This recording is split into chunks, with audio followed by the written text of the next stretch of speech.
Hello friends, नमस्ते। Welcome to my channel Chanakya Gyan classes में आप सभी का स्वागत है। मैं लाई हूँ आज यूपी ट्रिपल एस सी पेट और लेखपाल टेट आरआरबी ग्रुप डी के लिए प्रैक्टिस सेट है। इसमें स्टैटिक जीके और हिंदी के क्वेश्चन बहुत ही महत्वपूर्ण है। तो चलिए स्टार्ट करते हैं बिना किसी देरी के। हाँ, अगर आप हमारे चैनल पर पहली बार आए हैं तो प्लीज़ चाणक्य ज्ञान क्लासेस को लाइक शेयर सब्सक्राइब ज़रूर कीजिए। तो स्टार्ट करते हैं। पहला क्वेश्चन है हमारा आज का, भारत के किस राज्य में कर्क रेखा ट्रॉपिक ऑफ कैंसर के अति समीपस्थ कोई शहर है? भारत के किस राज्य में कर्क रेखा ट्रॉपिक ऑफ कैंसर के अति समीपस्थ कोई शहर है? ऑप्शन है मिजोरम, मध्य प्रदेश, त्रिपुरा या छत्तीसगढ़। ट्रॉपिक ऑफ कैंसर के अति समीपस्थ कोई शहर है तो कौन सा है फ्रेंड्स? इसका राइट आंसर हो जाएगा ऑप्शन नंबर 2 मध्य प्रदेश है। इसका राइट आंसर हो जाएगा option number 2 Madhya Pradesh. Next question है हमारा, कर्क रेखा गुजरती है। कर्क रेखा गुजरती है। ऑप्शन है मध्य प्रदेश से, त्रिपुरा से, मिजोरम से या सभी से। कर्क रेखा गुजरती है तो फ्रेंड्स कहाँ से गुजरती है ये इसका राइट आंसर हो जाएगा ऑप्शन नंबर 4 ये सभी। इसका राइट आंसर हो जाएगा ये सभी। नेक्स्ट क्वेश्चन है हमारा, सिक्किम से गुजरने वाला अक्षांश निम्नलिखित में से किससे होकर गुजरता है? क्वेश्चन है, सिक्किम से गुजरने वाला अक्षांश निम्नलिखित में से किससे होकर गुजरता है? ऑप्शन है राजस्थान, पंजाब, हिमाचल प्रदेश या जम्मू कश्मीर। सिक्किम से गुजरने वाला अक्षांश निम्नलिखित में से किससे होकर गुजरता है? तो फ्रेंड्स किससे गुजरता है? इसका राइट आंसर हो जाएगा ऑप्शन नंबर 1 राजस्थान से। इसका राइट आंसर हो जाएगा राजस्थान। नेक्स्ट क्वेश्चन पे चलते हैं। नेक्स्ट क्वेश्चन है, निम्नलिखित में से कौन सा शहर दिल्ली के समीप देशांतर पर स्थित है? निम्नलिखित में से कौन सा शहर दिल्ली के सबसे समीप के देशांतर पर स्थित है? ऑप्शन है बेंगलुरु, हैदराबाद, नागपुर या पुणे। ऑप्शन है बेंगलुरु, हैदराबाद, नागपुर या पुणे। तो फ्रेंड्स कौन सा शहर स्थित है? इसका राइट आंसर हो जाएगा ऑप्शन नंबर 1 बेंगलुरु। बेंगलुरु दिल्ली के सबसे समीप किस देशांतर पर स्थित बेंगलुरु है। नेक्स्ट क्वेश्चन है हमारा, निम्नलिखित में से कौन सा अक्षांश अधिकतम भारतीय राज्यों से होकर गुजरता है? क्वेश्चन है, निम्नलिखित में से कौन सा अक्षांश अधिकतम भारतीय राज्यों से होकर गुजरता है? ऑप्शन है 20 डिग्री एन अक्षांश, 22 डिग्री नॉर्थ अक्षांश, 24 डिग्री नॉर्थ अक्षांश या 26 डिग्री नॉर्थ अक्षांश। तो फ्रेंड्स इसका राइट आंसर हो जाएगा ऑप्शन नंबर 3 24 डिग्री अक्षांश। 24 डिग्री अक्षांश। नेक्स्ट क्वेश्चन है हमारा, जिस जिले से 70 डिग्री पूर्वी देशांतर रेखा गुजरती है वह है। क्वेश्चन है, जिस जिले से 70 डिग्री पूर्वी देशांतर रेखा गुजरती है वह है। तो फ्रेंड्स कौन सा शहर है? ऑप्शन देखते हैं। ऑप्शन है जोधपुर, जैसलमेर, धौलपुर या नागौर। जिस जिले से 70 डिग्री पूर्वी देशांतर रेखा गुजरती है वह जिला कौन सा है? तो फ्रेंड्स इसका राइट आंसर हो जाएगा ऑप्शन नंबर 2 जैसलमेर हो जाएगा। 70 डिग्री पूर्वी देशांतर रेखा जैसलमेर जिले से गुजरती है। नेक्स्ट क्वेश्चन है हमारा, भारत का क्वेश्चन है, देखते हैं क्वेश्चन, भारत का सुदूरस्थ दक्षिणी बिंदु है। भारत का सुदूरस्थ दक्षिणी बिंदु है। ऑप्शन है कन्याकुमारी, रामेश्वरम, इंदिरा पॉइंट या पॉइंट कालीमेर। भारत का सुदूरस्थ दक्षिणी बिंदु है। भारत का सुदूरस्थ दक्षिणी बिंदु है तो फ्रेंड्स कौन सा है? इंदिरा पॉइंट है। राइट आंसर हो जाएगा Indira point. Option number 3 Indira point Bharat का सुदूरस्थ दक्षिणतम बिंदु है इंदिरा पॉइंट। नेक्स्ट क्वेश्चन है, भारत का सुदूर दक्षिण में इंदिरा पॉइंट निम्नलिखित में से कहाँ स्थित है? भारत का सुदूर दक्षिण में इंदिरा पॉइंट निम्नलिखित में से कहाँ स्थित है? ऑप्शन है तमिलनाडु, छोटा निकोबार, बड़ा निकोबार या अंडमान निकोबार द्वीप। इंदिरा पॉइंट निम्नलिखित में से कहाँ स्थित है? तो फ्रेंड्स ये बड़ा निकोबार में स्थित है। Option number third right answer हो जाएगा बड़ा निकोबार। नेक्स्ट क्वेश्चन है, भारत का सुदूर उत्तरी बिंदु इंदिरा कॉल कहाँ स्थित है? भारत का सुदूर उत्तरी बिंदु इंदिरा कॉल कहाँ है? तो फ्रेंड्स ये ऑप्शन है इसका जम्मू कश्मीर, लद्दाख, हिमाचल प्रदेश या अरुणाचल प्रदेश। उत्तरी बिंदु इंदिरा कॉल कहाँ स्थित है? तो फ्रेंड्स ये कहाँ स्थित है? ऑप्शन नंबर 2 राइट आंसर हो जाएगा लद्दाख में स्थित है। अगर इंदिरा कॉल पूछे तो ये लद्दाख में स्थित है, इंदिरा पॉइंट पूछे तो ये बड़ा निकोबार में स्थित है। नेक्स्ट क्वेश्चन है हमारा, भारत का सुदूरस्थ पश्चिमी बिंदु ग्वार माता किस राज्य में स्थित है? भारत का सुदूरस्थ पश्चिमी बिंदु गुहार मोती किस राज्य में स्थित है? ऑप्शन है राजस्थान, पंजाब, गुजरात या जम्मू कश्मीर। गुहार मोती किस राज्य में स्थित है? तो फ्रेंड्स ये गुजरात राज्य में स्थित है। राइट आंसर हो जाएगा ऑप्शन नंबर थर्ड गुजरात राज्य में स्थित है। Option number third right answer हो जाएगा गुजरात में स्थित है। पश्चिमी बिंदु पूछे तो ये गुजरात में स्थित है, गौर माथा है।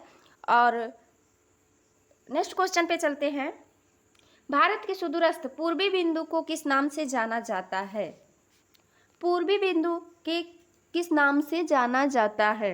ऑप्शन है किबिथु, गौरमोता, इंदिरा कॉल या इंदिरा पॉइंट। भारत के सुदूरस्थ पूर्वी बिंदु को किस नाम से जाना जाता है? तो इसको किबिथु के नाम से जाना जाता है। किबिथु के नाम से जाना जाता है। पूर्वी बिंदु पूछे भारत का तो किबिथु हो जाएगा, पश्चिमी पूछे तो गौरमोथा हो जाएगा, इंदिरा कॉल पूछे तो लद्दाख में स्थित है, और दक्षिणतम पूछे तो इंदिरा पॉइंट है, और उत्तरी बिंदु पूछे तो इंदिरा कॉल हो जाएगा। उत्तरी बिंदु इंदिरा कॉल है जो कि लद्दाख में है, और इंदिरा पॉइंट बड़ा निकोबार में स्थित है। नेक्स्ट क्वेश्चन है, भूटान में भारत के अगले राजदूत के रूप में किसे नियुक्त किया गया है? भूटान में भारत के अगले राजदूत के रूप में किसे नियुक्त किया गया है? ऑप्शन है नवीन श्रीवास्तव, सुधाकर दलेला, मनप्रीत बोहरा या राहुल श्रीवास्तव। भूटान में भारत के अगले राजदूत के रूप में किसे नियुक्त किया गया है? तो फ्रेंड्स किसे नियुक्त किया गया है? सुधाकर दलेला को। सुधाकर दलेला को नियुक्त किया गया है। अगला क्वेश्चन है हमारा, अगला क्वेश्चन है, रानिल विक्रमसिंघे ने किस देश के प्रधानमंत्री के पद से इस्तीफा दे दिया है? रानिल विक्रमसिंघे ने प्रधानमंत्री के पद से इस्तीफा दे दिया है। तो किस देश के प्रधानमंत्री पद के इस्तीफा दे दिए हैं? ऑप्शन देख लेते हैं, भूटान, बांग्लादेश, म्यांमार या श्रीलंका। रानिल विक्रमसिंघे ने किस देश के प्रधानमंत्री के पद से इस्तीफा दे दिया है? तो फ्रेंड्स इसका राइट आंसर हो जाएगा option number 4 Sri Lanka. Sri Lanka. Next question है, विश्व के सबसे ज़्यादा प्रवासी किस देश में है? विश्व के सबसे ज़्यादा प्रवासी किस देश में है? ऑप्शन है भारत, अमेरिका, सऊदी अरब या जर्मनी। विश्व के सबसे ज़्यादा प्रवासी किस देश में है? तो फ्रेंड्स किस देश में है? भारत में है। सबसे ज़्यादा प्रवासी भारत में है। नेक्स्ट क्वेश्चन है, निम्न में से किस नदी को उसकी पवित्रता के कारण दक्षिण भारत की गंगा कहा जाता है? क्वेश्चन है, निम्न में से किस नदी को उसकी पवित्रता के कारण दक्षिणी भारत की गंगा कहा जाता है? ऑप्शन है महानदी, गोदावरी, कृष्णा या कावेरी। ऑप्शन है महानदी, गोदावरी, कृष्णा या कावेरी। तो फ्रेंड्स किस नदी को कहते हैं दक्षिण भारत की गंगा? तो कावेरी नदी को कहते हैं। राइट आंसर हो जाएगा ऑप्शन नंबर 4 कावेरी नदी। कावेरी नदी को दक्षिण भारत की गंगा कहते हैं और वृद्ध गंगा के नाम से गोदावरी नदी को जानते हैं। वृद्ध गंगा पूछे तो गोदावरी नदी हो जाएगा और दक्षिण भारत की गंगा कावेरी नदी है। नेक्स्ट क्वेश्चन है, उत्तर प्रदेश गन्ना अनुसंधान काउंसिल कहाँ अवस्थित है? उत्तर प्रदेश गन्ना अनुसंधान काउंसिल कहाँ अवस्थित है? ऑप्शन है कानपुर में, शाहजहांपुर में, लखनऊ में या मेरठ में। उत्तर प्रदेश गन्ना अनुसंधान काउंसिल कहाँ अवस्थित है? तो फ्रेंड्स इसका राइट आंसर होगा ऑप्शन नंबर 2 शाहजहांपुर में स्थित है। गन्ना अनुसंधान काउंसिल शाहजहांपुर में अवस्थित है। अगर दलहन अनुसंधान केंद्र पूछे तो कानपुर में है। दलहन अनुसंधान केंद्र कानपुर में है। नेक्स्ट क्वेश्चन है, तातीपाका तेल शोधकशाला भारत के किस राज्य में स्थित है? तातीपाका तेल शोधनशाला भारत के किस राज्य में स्थित है? ऑप्शन देख लेते हैं। ऑप्शन है आंध्र प्रदेश, राजस्थान, उड़ीसा या कर्नाटक। तातीपाका तेल शोधनशाला भारत के किस राज्य में स्थित है? तो फ्रेंड्स किस राज्य में स्थित है? इसका राइट आंसर हो जाएगा ऑप्शन नंबर 1 आंध्र प्रदेश में स्थित है। तातीपाका तेल शोधकशाला भारत के आंध्र प्रदेश राज्य में स्थित है। इसका राइट आंसर हो जाएगा आंध्र प्रदेश। नेक्स्ट क्वेश्चन है हमारा, भारत ने नोटबंदी की घोषणा कब की थी? भारत ने नोटबंदी की घोषणा कब की थी? ऑप्शन है 7 नवंबर 2016, 8 नवंबर 2016, 8 नवंबर 2017 या 10 नवंबर 2016। भारत सरकार ने नोटबंदी की घोषणा कब की थी? तो कब की थी फ्रेंड्स? 8 नवंबर 2016 को की थी। 8 नवंबर 2016। नेक्स्ट क्वेश्चन है, उत्तर प्रदेश में यूरेनियम पाए जाने वाला जनपद है? उत्तर प्रदेश में यूरेनियम पाए जाने वाला जनपद है। ऑप्शन है सहारनपुर, ललितपुर, हमीरपुर या झांसी। उत्तर प्रदेश में यूरेनियम पाए जाने वाला जनपद है। तो कौन सा जनपद है यूरेनियम पाए जाने वाले? ललितपुर है। उत्तर प्रदेश के ललितपुर में यूरेनियम पाया जाता है। नेक्स्ट क्वेश्चन है, यहाँ से हमारा हिंदी का क्वेश्चन स्टार्ट होता है। चाणक्य ज्ञान क्लासेस को लाइक शेयर सब्सक्राइब करना बिल्कुल ना भूलें। तो चलिए हिंदी का क्वेश्चन अब यहाँ से स्टार्ट हो रहा है हमारा। पहला क्वेश्चन है हिंदी का, निमिष शब्द का पर्याय है। क्वेश्चन है हिंदी का, निमिष शब्द का पर्याय है। ऑप्शन है प्रकाश, पूर्ण, छिद्र या क्षण। निमिष शब्द का पर्याय है तो क्या हो जाएगा इसका राइट आंसर? क्षण। निमिष शब्द का पर्याय क्षण है। इसका राइट आंसर हो जाएगा क्षण। नेक्स्ट क्वेश्चन है हमारा, मुझसे उठा नहीं गया वाक्य में वाक्य है। मुझसे उठा नहीं गया वाक्य में कौन सा वाच्य है? यहाँ पे हो जाएगा वाच्य। क्वेश्चन में मिस्टेक है, वाच्य पूछा है, इसमें कौन सा वाच्य है? कौन सा वाच्य है? ऑप्शन है कर्तृवाच्य, भाववाच्य, कर्मवाच्य या इनमें से कोई नहीं। मुझसे उठा नहीं गया वाक्य में कौन सा वाच्य है? तो इसका राइट आंसर हो जाएगा भाववाच्य। भाववाच्य हमेशा नकारात्मक ही रहता है वाक्य। तो नेक्स्ट क्वेश्चन पे चलते हैं, जिसके पूर्व से कोई आशा न हो के लिए एक शब्द है। जिसके पूर्व से कोई आशा न हो के लिए एक शब्द है। ऑप्शन है प्रत्याशा, अप्रत्याशित, अपरिमेय, अनाहुत। अप्रत्याशित, अपरिमेय, अनाहुत। जिसकी पूर्व से कोई आशा न हो उसे अप्रत्याशित कहते हैं।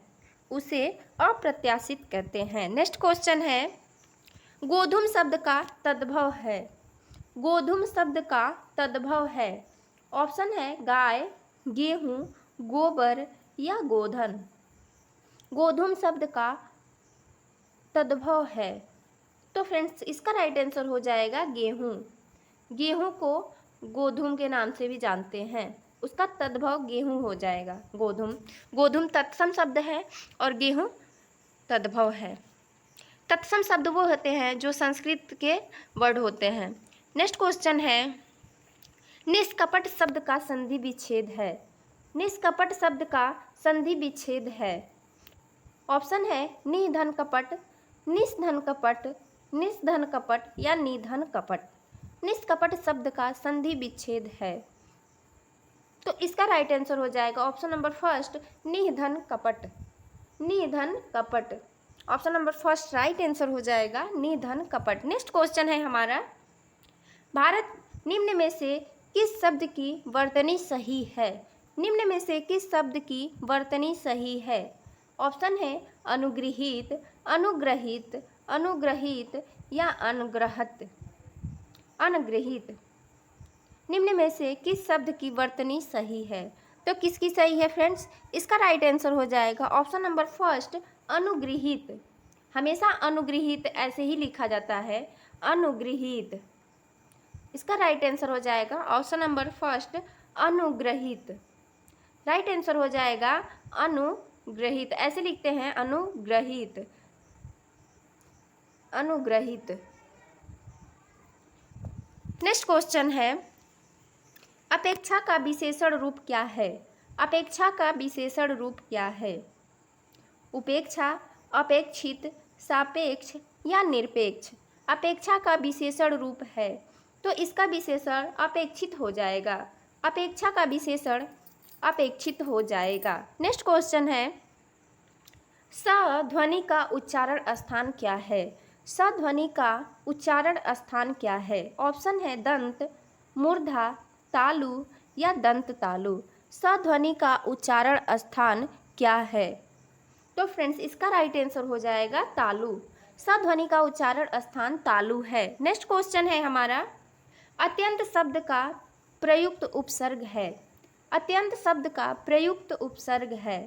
ऑप्शन है अत, अ, अत्य या अति। अत्यंत शब्द का प्रयुक्त उपसर्ग है, तो इसका राइट आंसर हो जाएगा ऑप्शन नंबर 4 अति हो जाएगा।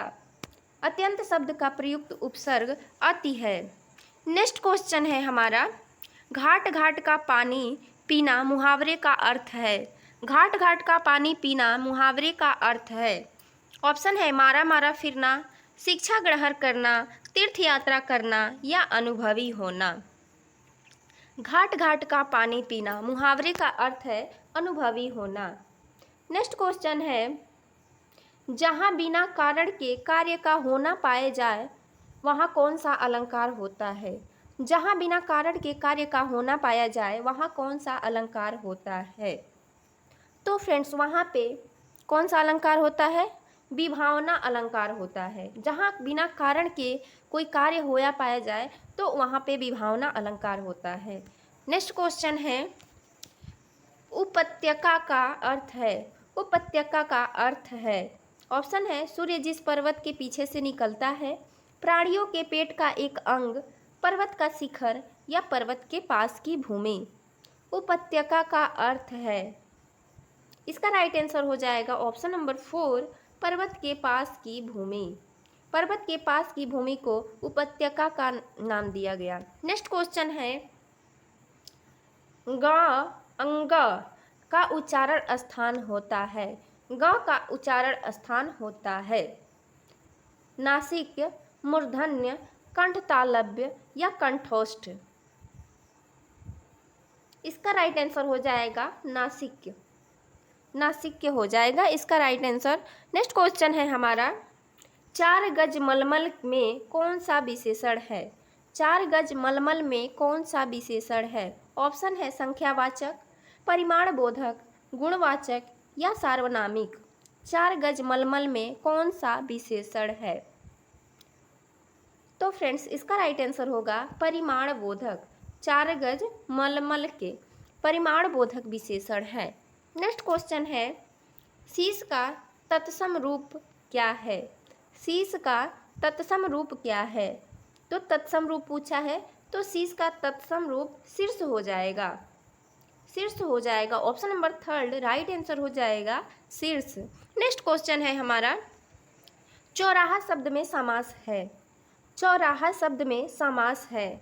ऑप्शन है अव्ययी भाव, कर्मधारय, द्वंद्व या द्विगु। चौराहा शब्द में समास है, तो क्या है फ्रेंड्स इसका राइट आंसर? चौराहा शब्द।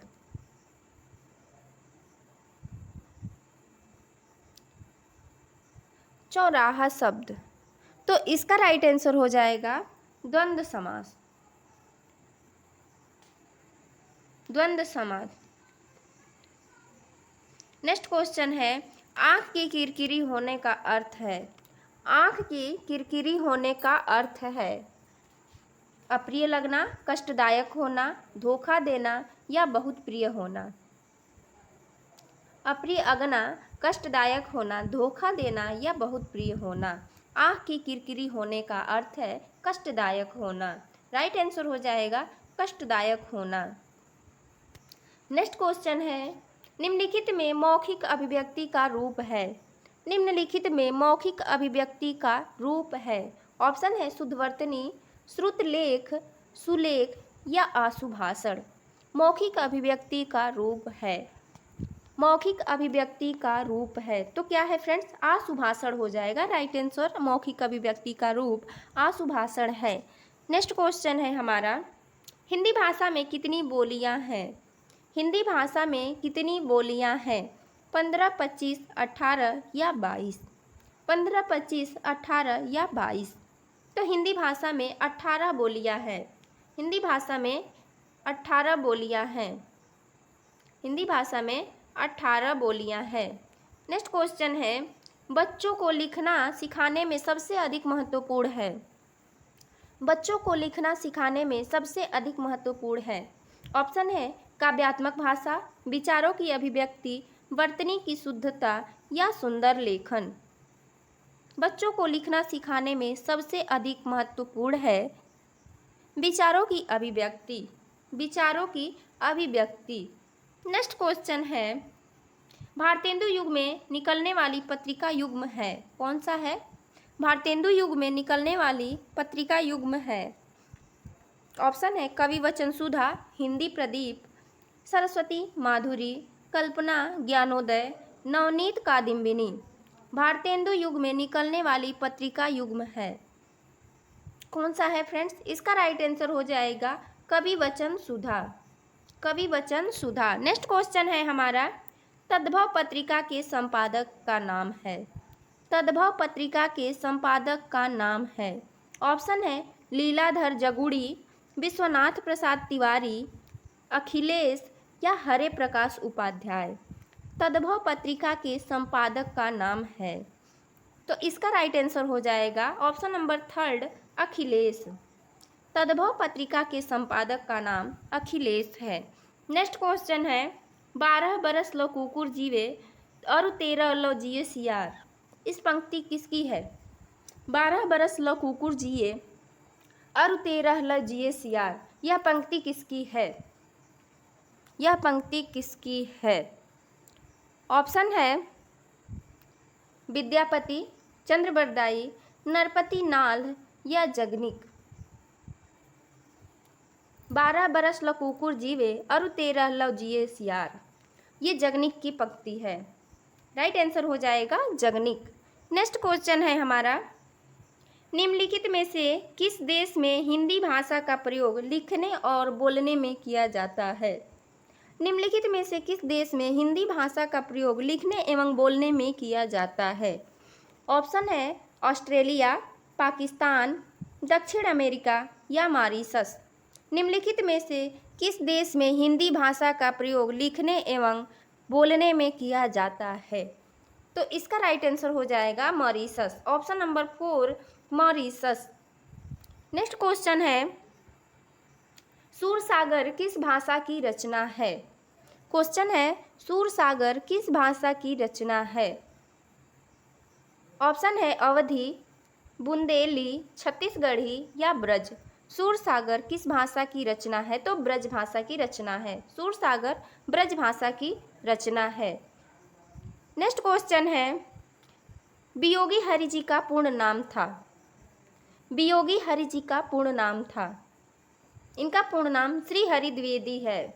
श्री हरि द्विवेदी। नेक्स्ट क्वेश्चन है, अवधी भाषा के सर्वाधिक लोकप्रिय महाकाव्य का नाम है। अवधी भाषा के सर्वाधिक लोकप्रिय महाकाव्य का नाम है। ऑप्शन है पद्मावत, मधुमालती, मृगावती या रामचरितमानस। अवधी भाषा के सर्वाधिक लोकप्रिय महाकाव्य का नाम है? तो क्या है फ्रेंड्स? रामचरितमानस। रामचरितमानस तुलसीदास जी का लिखा हुआ कृत है रामचरितमानस, जो कि अवधी भाषा में लिखा गया है। नेक्स्ट क्वेश्चन है, वीरों का कैसा हो बसंत कविता किसने लिखी है? वीरों का कैसा हो बसंत कविता किसने लिखी है? ऑप्शन है सुमित्रा कुमारी चौहान, सुभद्रा कुमारी चौहान, रामधारी सिंह दिनकर या माखनलाल चतुर्वेदी। वीरों का कैसा हो बसंत कविता किसने लिखी है? तो फ्रेंड्स ये कविता सुभद्रा कुमारी चौहान की है। वीरों का कैसा हो बसंत, सुभद्रा कुमारी चौहान।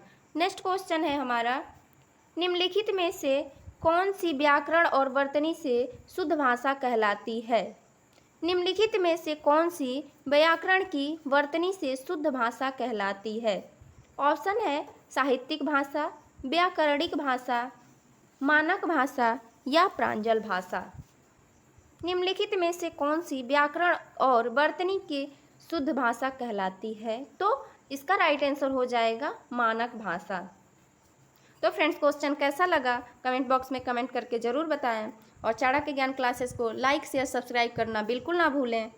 तो मिलते हैं इसी तरह के क्वेश्चन के साथ नेक्स्ट वीडियो में, तब तक के लिए धन्यवाद फ्रेंड्स।